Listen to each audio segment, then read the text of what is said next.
Vamos a reaccionar ahora a este vídeo de Ángela Vicario, a la que por supuesto no tenéis que ir a insultar, acosar, a ponerle gilipolleces de comentarios, ni nada por el estilo. Es una de estas youtubers de la izquierda posmo que hace aberraciones. Ya reaccionamos a un vídeo de ella cuando hablaba de que a J.K. Rowling los fans le habían arrebatado el canon de Harry Potter, que no era así. No era así, los fans pueden escribir fanfiction, pero esa fanfiction nunca va a ser canon. Solo en vuestros sueños húmedos, no en la realidad. En el mundo de las fantasías, de los unicornios y los yuppies, sí, Ángela Vicario, la realidad no. Pues no sé qué me ha pasado hoy este vídeo del canon literario que le da pereza y que no tiene ningún tipo de desperdicio porque básicamente impregna todo un discurso contra el canon literario, es decir, contra los grandes clásicos de la literatura, de los que ella probablemente controlará mucho más que yo, porque entiendo que ha estudiado algo relacionado con esto. Y a partir de ahí, pues nos hace una perorata sobre por qué no le gusta este canon literario, pero que está cargado, pues de eso, de posmodernismos, identitarismos o relatos identitarios y demás. En fin, lo voy a poner a 1,5 porque realmente ni a vosotros ni a mí nos apetece estar comiéndonos un vídeo de 8 minutos de esta tía, pero vamos allá. En castellano tenéis en vuestra librería. Y ahora, ¿cuántos autores que escriben en inglés tenéis en vuestra estantería? Vale, tercera pregunta. ¿Cuántas novelas originales indias traducidas al castellano tenéis en vuestra librería? Pues muy pocas, Ángela Vicario. La verdad es que indias a lo mejor me pillas y no tengo ninguna. ¡Ojo! Tengo un Corán. No es indio probablemente, pero ahí está. Pero no, realmente tengo, la mayoría de los autores que tengo o son españoles o son europeos o son de Estados Unidos, probablemente. Probablemente tenga también libros de América Latina, de algún autor de ahí. Pero eso, y no tengo ningún problema con ello. Tengo el Sun Tzu también, el arte de la guerra y todo esto. Pero vamos, que tú eres la que entiende esto como algo problemático. Yo no, porque realmente son los vídeos que me interesan en muchos aspectos. Estoy seguro de que hay grandes obras literarias escritos en otros países que nos hablan de otro tipo de temas, pero a mí las que me afectan y las que me son útiles y de las que más me nutro intelectualmente serían estas, no las de algún país en Afganistán, que seguro que hay grandes escritores. Esperad un segundo. Aquí está. Aquí está. Vale, no, ya podemos seguir.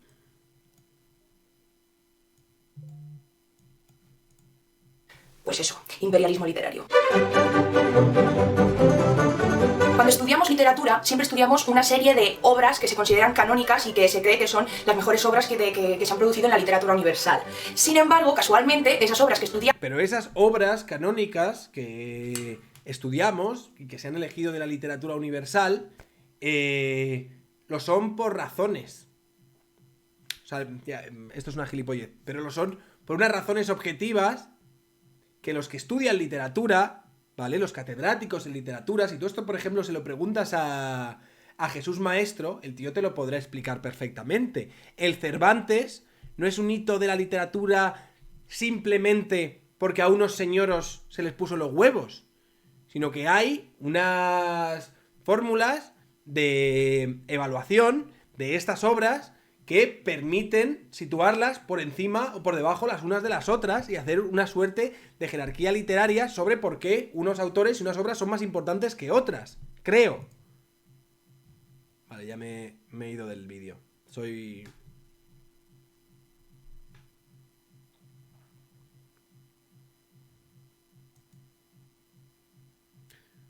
Muy bien.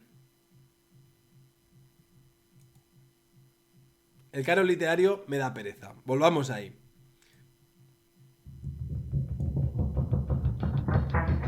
No, coño. Corría el año 1122, más...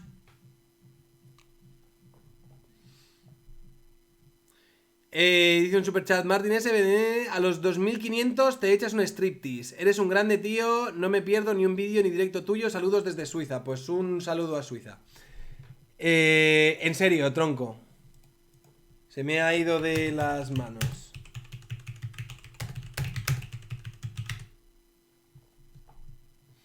Y además, como no es que tenga un internet de mierda, pero sí que tengo un ordenador que me estoy cambiando.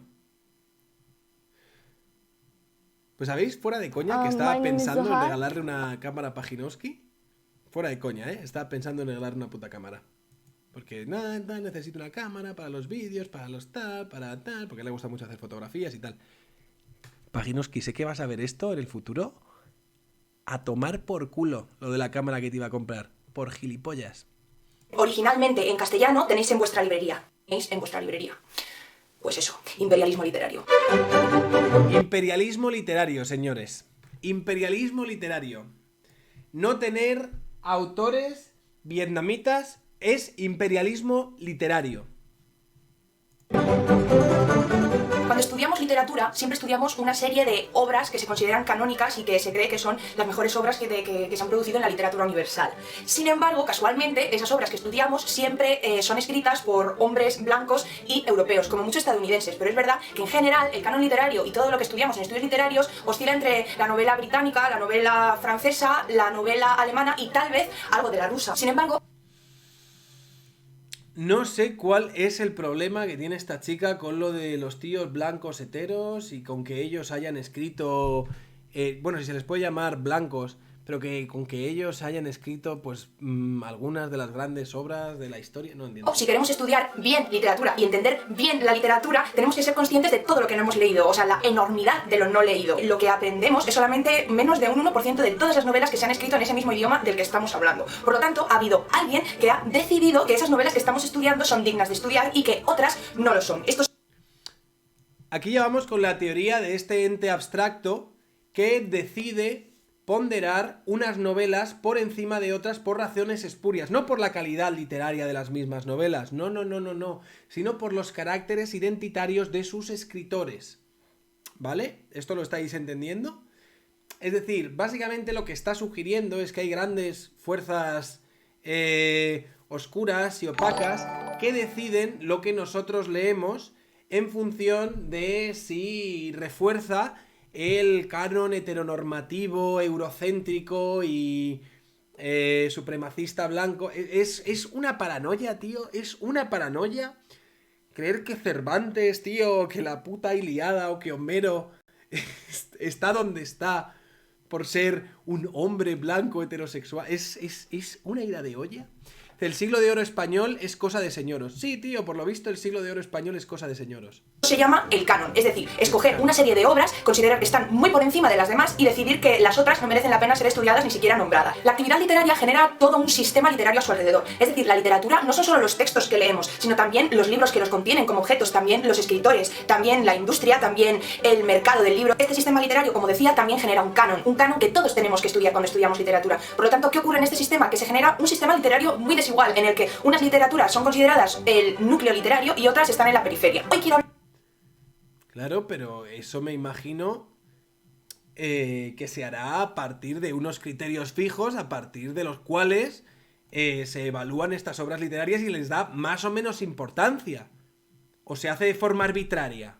No se hace de forma arbitraria. Yo no he estudiado teoría literaria, pero me da un poco la sensación que la Ilíada, la Eneida, el Quijote, las obras de Shakespeare no están donde están porque a unos señores se les puso en la punta de los huevos. Me da un poco la sensación, ¿eh? A lo mejor me equivoco. A lo mejor todos estos señores están ahí por ser blancos y europeos. A lo mejor, ¿eh?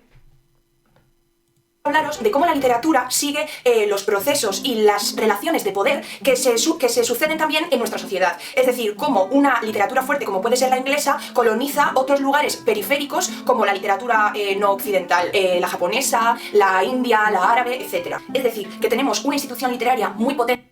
Pero vamos a ver, me imagino que en los países árabes y en la India y demás habrá escritores indios que... ya no tanto que monopolicen el mercado de la venta de libros en la India, sino que serán más reconocidos y más leídos en esas zonas. Yo me imagino que Pérez Reverte, siendo un gran escritor, no me imagino que las estanterías de las familias afganas estén llenos de libros de Pérez Reverte. No lo creo. Me imagino que habrá otros libros que sean más acordes con su cultura. Pero ¿y me parece esto algo normal? ¿Pero qué tiene que ver? O sea, la colonización de otras literaturas es buenísima. La neolengua que utiliza esta gente es brutal. Imperialismo literario. Acto seguido escribe para dummies. Por cierto, lo de antes, yo leo autoras, está mal escrito, sin la preposición a tras el verbo. A lo mejor no leen tanto. Bueno, muchas gracias, Su Majestad. Muchas gracias por el aporte. Por esos 11 euros, Felipe VI. Y ahí queda. Y luego tenemos a Abel Osvaldo Cabeza de Vaca, que dice: a 2500 coges a Pagi de los pelos y lo golpeas en directo. Por cierto, reacciona al vídeo de Wiki Seba donde pide perdón por ser hombre. Golpe a Pagi. Hostia, ¿en serio? ¿Esto existe? Wiki Seba. Bueno, luego me lo voy a apuntar aquí para mirarlo después de que acabemos con este vídeo de Wiki Seba, que pide perdón por ser hombre, tío. Vamos a ver. En Europa Occidental, que determina qué literaturas merece la pena leer y cuáles merece la pena ser conservadas. Entonces, esta potencia que tiene esta institución literaria que controla la cultura y controla lo que leemos, se expande en una forma de onda hacia el resto de lugares y hacia el resto de continentes. Entonces, las diversidades literarias y culturales que hay en otros continentes se van como... Las diversidades culturales y literarias que hay en otros continentes.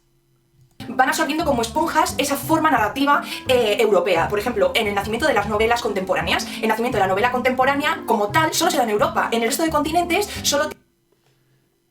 Literatura británica, aquí es el top, ¿no? Literatura rusa, literatura árabe, literatura japonesa, literatura india, literatura española, literatura iberoamericana. Y pone iberoamericana con H. No sé, a lo mejor tanta literatura no lees. A lo mejor tantos libros no lees. Yo cometo faltas ortográficas, bastante a menudo. Pero yo no soy un erudito en la literatura, como se supone que es esta señora. Dice, si tienes un Kama Sutra, tienes lo mejor de India. Pues la verdad es que no tengo el Kama Sutra, tío. Hay más pillado. Tienes culturas que cogen y beben de lo que se está escribiendo en París, de lo que se está escribiendo en Gran Bretaña. O sea, cuando surge la novela contemporánea rusa, tenemos un montón de convenciones que surgen en Francia y en Gran Bretaña. En Italia la producción también se acopla a esos gustos. En España la gente deja de comprar novelas con características puramente de la narrativa española porque dicen que se sienten más cómodos con otras formas importadas de fuera. Es decir, que llega un momento en el que esa... Pero esto básicamente es como si me dices que el canon cinematográfico, por ejemplo, lo ha marcado Estados Unidos. Y a partir de ahí, todos imitamos las mismas fórmulas y las mismas, yo qué sé, los mismos recursos que utilizan en el lenguaje cinematográfico en Estados Unidos, salvando ciertas diferencias. Y es cierta, puede ser en parte realidad. Ahora mismo, por ejemplo, podemos ver películas de acción estas a la española o series como La Unidad y cosas así, que realmente el formato bebe de fuentes estadounidenses, pero eso no es algo malo per se, es simplemente porque los estadounidenses y toda esta gente que genera este contenido han dado con una fórmula que atrapa a la gente y que nos gusta y que nos parece atractiva y que nos mantiene dentro de nuestras pantallas. Yo no estoy muy puesto en esto de teorías literarias y demás, pero me da un poco la sensación de que con esto pasará lo mismo. Es decir, es normal que alguien como Cervantes genere tendencia dentro de la escritura universal. Es normal que alguien como Shakespeare también genere ciertas tendencias. Es normal que la literatura que más prospera, o que la literatura que más se vende, que más se extiende, que más atrae al lector, luego genere marcos literarios que intenten imitar estas fórmulas de éxito de estos libros anteriores. Me parece. Gracias por tu superchat, David Vélez. Hice para la cámara de Pesadowski. No, si ha dicho que no va a haber puta cámara con vuestros superchats. Así que no invitáis más dinero porque esto era una idea fugaz que he tenido yo ya a mediodía y me la ha quitado de golpe. Esta institución cultural ha hecho tanta mella en el mercado que la gente está pidiendo que les den cosas que vienen del exterior y que vienen de otro país, ¿no? Mata lo que era intrínseco de ese lugar y no deja que la cultura original de ese sitio entre en el canon. Tienes que ajustarte como autor, tienes que ajustarte a lo que en el núcleo te están pidiendo para entrar en el canon y muchísimas... La cultura vernácula no se pierde, se mezcla con las estructuras y argumentos de la novela inglesa-francesa. No sé, tío, a mí esto todo me parece un batiburrillo de ideas posmos. De esto de que no, es que, claro, los cánones occidentales lo que hacen es colonizar la literatura de otros países con géneros literarios más débiles y entonces lo que hacen es que todos son colores. Es que me parece... ¡Ah! ¡Dios mío! ¡Dios mío! Esto me parece... Estas fórmulas posmodernas de entender la realidad y tal, ¿esto se ha extendido a todos los campos? ¿Hay algún sitio, sobre todo dentro de las humanidades y las ciencias sociales, hay algún área que esté libre de esto? ¿De esto? Y ya no hablo por Ángela Vicario, hablo por esta necesidad de verlo todo a partir de dinámicas de opresión, de dinámicas de colonización de unas culturas sobre otras, entendiéndolo como una especie de conflicto nocivo y opresor. ¿Esto es posible a día de hoy? ¿Encontrarse algún área dentro de las ciencias sociales y las humanidades no contaminada por esta gente? El Renacimiento es cosa de señoros, qué vergüenza, es que va por ahí. Es que va por ahí. Muchas veces ni siquiera entras. Es decir, tu obra solo va a considerarse digna de ser leída y digna de ser estudiada si lo dicen en el núcleo. Es decir, si lo dicen un puñado de señores blancos, heteros, burgueses, en, no sé, en la Sorbona, ¿sabes? Pero, ¿cómo se cree esta chica que funciona el mundo? ¿Cómo se cree esta chica que funciona el mundo? Mira, tengo aquí un comentario que dice: el canon literario, la bandera de Spauer. Es que este no estando. Pero es que me ha hecho gracia, tío. Hay algunos comentarios que me he pillado, porque yo ahora no os voy a dar cátedra sobre teoría literaria, porque no tengo ni puta idea. Pero me he leído algunos comentarios y he flipado. Bueno, muchas gracias por el superchat. Y Ione Pina dice: es fácil, donde hay pasta se escribe más y mejor, y hay siempre algunos hombres más en la parte alta del espectro. Pesá. No, estos se piensan que es una especie de conjura identitaria de unas élites. Me recuerdan, tío, a los conspiracionistas de Soros y todo esto. Que se creen que hay una conjura identitaria de hombres blancos heterosexuales, ¿no? A los que les importa preservar en el canon literario que sus autores sean compartan las mismas caracteres identitarios que tienen ellos. Es que me parece algo tan absurdo. Charmander meets Globalization. Pues sí, tío, va por ahí.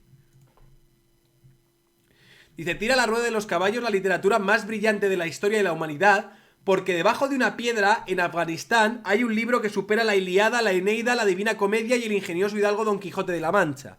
Yo recomendaría a quien esté en esas que estudie bien las sociedades de las que salieron las 4 obras citadas y se encontrará con que la primera es una sociedad oprimida por la que produjo la segunda, intentando explicar las oraciones locución, Graecia, Capta Forum, Victoria, Hace Epit.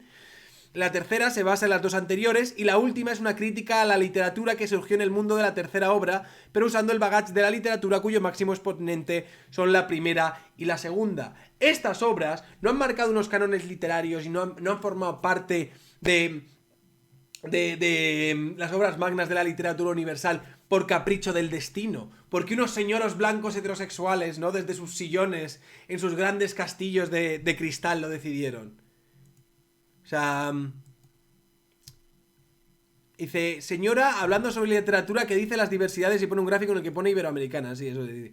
Es de aquí que nos encontramos con otra desfasada, ilustrada y hippie extemporánea de los 2 movimientos que nos da una charlita ideologizante e ideologizada sobre literatura desde el prisma totalmente sectario de una feminista isovalente en la literatura y sobre todo posmoderna. No sé si se ha graduado en la carrera de filología, más mejor fuere que no, para que no fuera denigrado el nombre de tal rama del conocimiento ya denostada por todos los pedagogos militantes que la antecedieron y a los que repite sin el menor pensamiento crítico. Ya os digo, esto no es que a esta chica se le haya ido la olla. Esto es ahora mismo la norma en muchas universidades, hablando en casi todas las áreas de ciencias sociales y humanidades. Estos relatos posmodernos de las colonizaciones eurocentristas, occidentales, que han puesto unos autores por ser blancos, hombres heterosexuales, que son los que deciden. Esto es una fórmula de la Coca-Cola que esta gente aplica en todas las áreas en las que entra.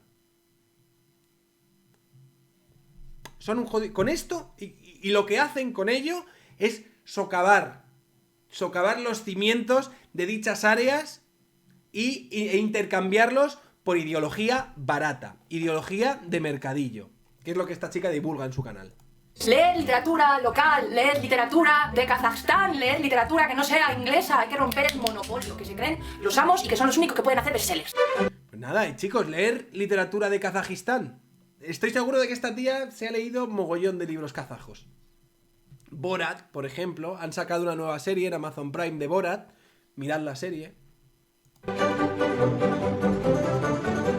Pero el nacimiento de la narrativa contemporánea y toda esta onda y toda esta absorción de culturas, al igual que hacía, por ejemplo, el Imperio Británico con... Es que me encanta poneros el ejemplo de la India. Con la India, pues la literatura británica hace exactamente lo mismo con la cultura india. Se la come. Es que estoy muy on fire con los imperialismos últimamente. Bueno, que todo esto se da a la vez que, efectivamente, el auge de los nacionalismos en el siglo XIX. Entonces la institución dice, oye, nos va a venir súper bien coger estas novelas que se han escrito aquí en nuestro país, decir que el resto de novelas de otros países son una puñetera mierda y encima hacer que nuestros conciudadanos se sientan muchísimo más de nuestra nación por haber leído estas novelas y por haber estudiado estas novelas y porque nosotros decimos que son lolas de lolas y que son lo mejor que se ha escrito ever. Entonces no tiene por qué ser novelas que se hayan escrito en ese mismo momento, sino que también puede ser narraciones que vengan de antes, como El Quijote o El Cantar de Mio Cid o el Beowulf o la Chanson de Roland. Entonces, por ejemplo, serán cosas tan...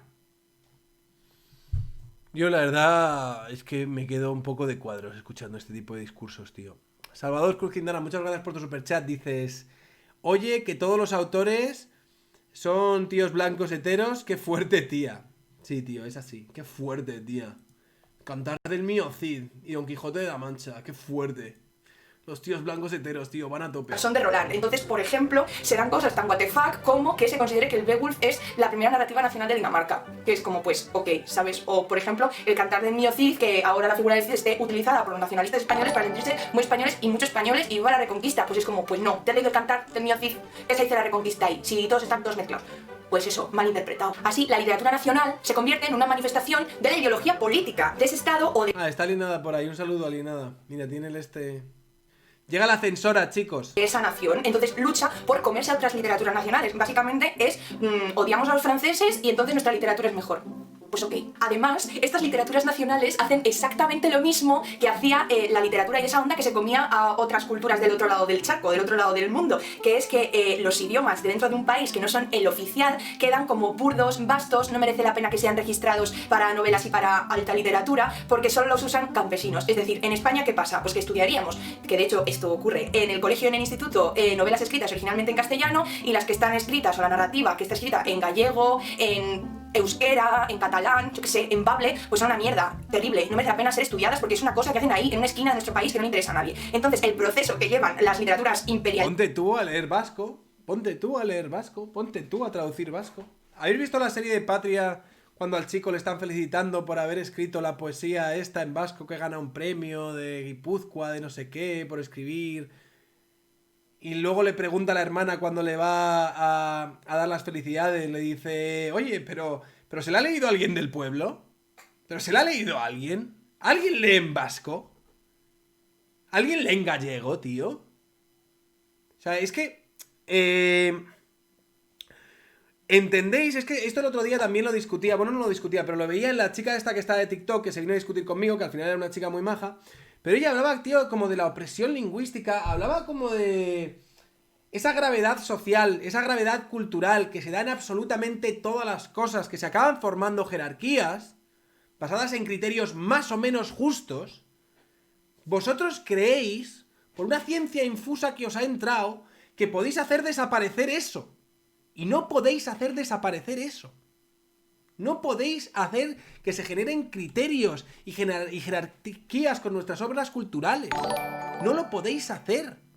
No podéis hacer que el poema que escribe un chaval de 15 años en Kazajistán tenga el mismo peso que... yo qué sé, tío, que el Cantar del Mío Cid que estás hablando. Para la cultura, sobre todo en la cultura española.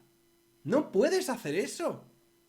No puedes, ese relativismo cultural de todo es igual que todo. Y si algo está por encima del resto, es porque hay unos señoros blancos heteros que lo han puesto ahí. Y eso es colonización, y eso es heteroimperialismo, y eurocentrismo y tal.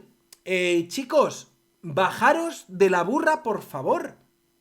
Bajaros de la burra porque la hostia que os vais a dar va a ser bonita. Y a mí me daría igual realmente que os metieseis ese cate contra el suelo, que os vais a dar, ese cate que os lo vais a meter, me daría igual si no fuese porque es que en el camino os podéis llevar todas las ciencias sociales y humanidades por delante.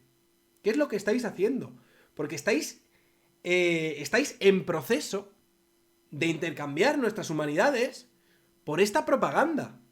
Por esta propaganda ideológica. Y ahora nuestras universidades ya son difíciles de salvar. Bueno, en Estados Unidos, ya lo decía Jordan Peterson, que dice, es que ahora ir a la universidad... Dice, a lo mejor es que sales peor de lo que has entrado. A lo mejor sales más tonto. Porque tú imagínate que entras a estudiar literatura y sales diciendo esto. Tú imagínate que entras a estudiar literatura y sales diciendo esto. La has cagado. La has cagado. La has cagado. Dice, cuando lea Historia de la Filosofía lo va a flipar. No, lo va a flipar con todo. Muchas gracias por tu superchat, tío. Eres el MVP del directo con claridad. Pedro Lara, muchísimas gracias por su superchat. Dice, es la falacia posmoderna de sustituir las jerarquías por cualquier otro orden aleatorio alternativo, confundiendo lo posible con lo deseable. Muy bien dicho, tío. Muy bien dicho, Pedro Lara. Es exactamente eso. Con las literaturas que conquistan, es exactamente el mismo que hacen las literaturas nacionales con otro tipo de narraciones de su mismo país que tienen otros idiomas. Es que esto se entiende en cualquier tipo de dinámica como una especie de guerra de poderes y de sometimiento de unos frente a otros. Y tiene una parte, hay una parte de verdad en eso. Hay una parte de verdad en eso. Pero no es solo eso. No es solo eso. No es solo eso. También hay criterios meritocráticos que hacen que haya unas obras que a partir de unos criterios fijos y perfectamente medibles estén por encima de otras. ¿Por qué mis columnas, que yo escribo en Mod Populi ahora los domingos, por qué no están a la altura de las de Arcadi Espada? ¿Por qué Arcadi Espada va a ser considerado y va a ser recordado como un gran periodista y columnista y yo no? Es injusto. Me está oprimiendo. ¿Quién ha elegido que Arcadi Espada y tal? Pues tío, porque objetivamente Arcadi Espada me da 3.000 putas millones de vueltas. Y ya está. Y ya está. ¿Por qué el Rubius tiene tantas visitas? Y yo tan pocas. O Ángela Vicario tampoco. Que reparta el Rubius. ¿Por qué no reparte? Es que no es justo. ¿Quién le ha elegido? Solo porque lo ve mucha gente ya tiene derecho a ser considerado como... No, tío, no. Es una gravedad social. Es una gravedad cultural, que se debe a muchísimos factores. También la influencia y el poder, sí, también, pero también otros factores que no tienen nada que ver con la influencia y el poder, y tienen más que ver con el mérito y con la diligencia de cada uno a la hora de hacer las cosas. Ángela Vicario. En fin. No te voy a terminar de ver el vídeo. Yo creo que hasta aquí nos hemos hecho una idea más o menos aproximada de lo que nos quieres decir. Y hasta aquí, con este tema del posmodernismo literario y pollas en vinagre, tío. Hasta aquí.